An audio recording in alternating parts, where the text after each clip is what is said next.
అందరికీ కూడా సంక్రాంతి శుభాకాంక్షలు.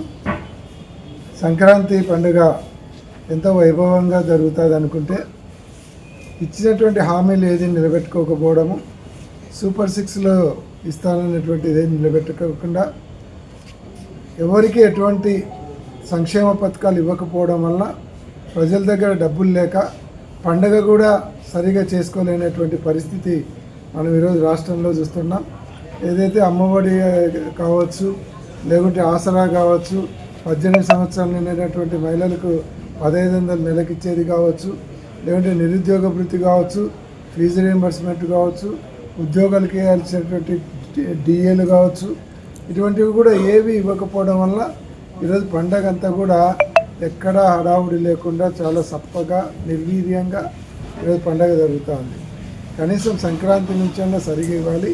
ఇదే జగన్మోహన్ రెడ్డి గారు అధికారంలో ఉండింటే ఈ పాటికి ప్రజలకు దాదాపుగా 30,000 కోట్ల రూపాయలు సంక్షేమ పథకాల వల్ల వచ్చేటి సంక్రాంతి పండుగ చాలా ఘనంగా జరిగేటువంటి ఆనందోత్సవాల మధ్యలో జరిగేటువంటి పండుగగా ఉండేది.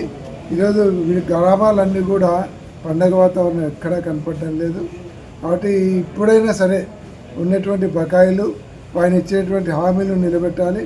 ఏదైతే ఈరోజు 6,700 కోట్లు మేము రిలీజ్ చేసామని గొప్పగా చెప్పుకుంటున్నారో అదే ఫీజు రీయింబర్స్మెంట్కు 6,680 కోట్లు ఇచ్చినారు. కానీ ఈరోజు 3,500 కోట్లు బకాయిలను పెట్టుకొని 600 కోట్లు ఇచ్చి గొప్పగా చెప్పుకుంటున్నారు.